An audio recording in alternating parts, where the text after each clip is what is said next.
Our Daily Bread, Daily Devotional, June 29th, titled God Remembers.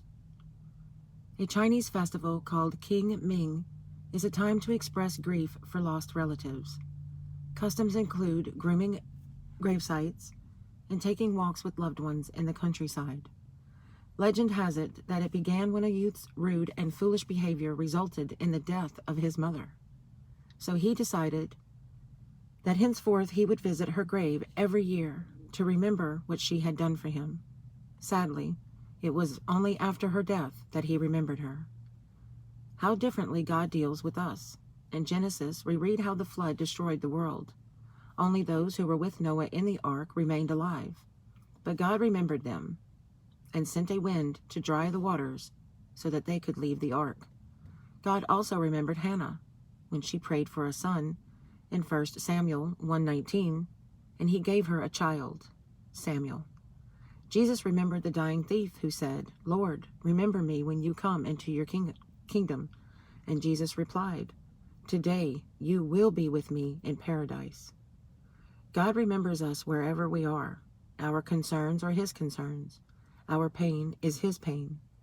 Commit your challenges and difficulties to him. He is the all-seeing God who remembers us as a mother remembers her children, and he waits to meet our needs. Genesis 8:1-17. But God remembered Noah and all the wild animals and the livestock that were with him in the ark, and he sent a wind over the earth, and the waters receded. Now the springs of the deep and the floodgates of the heavens had been closed, and the rain had stopped falling from the sky. The water receded steadily from the earth.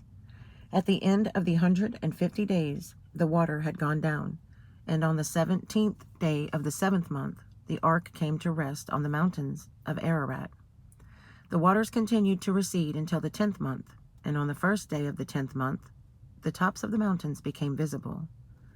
After 40 days, Noah opened the window that he made in the ark and sent out a raven, and it kept flying back and forth until the water had dried up from the earth. Then he sent out a dove to see if the water had receded from the surface of the ground. But the dove could find no place to set its feet, because there was water over all the surface of the earth. So it returned to Noah in the ark. He reached out his hand and took the dove and brought it back to himself in the ark. He waited 7 more days and again sent out the dove from the ark. When the dove returned to him in the evening, there in its beak was a freshly plucked olive leaf. Then Noah knew that the water had receded from the earth.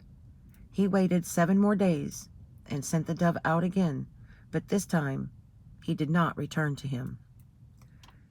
By the first day of the 1st month of Noah's 601st year, the water had dried up from the earth. Noah then removed the covering from the ark and saw that the surface of the ground was dry. By the 27th day of the 2nd month, the earth was completely dry.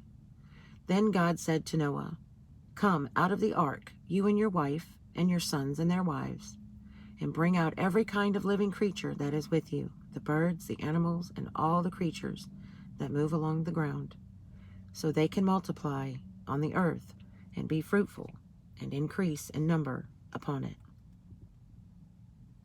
To know that God sees us brings both conviction and comfort. Have a blessed day.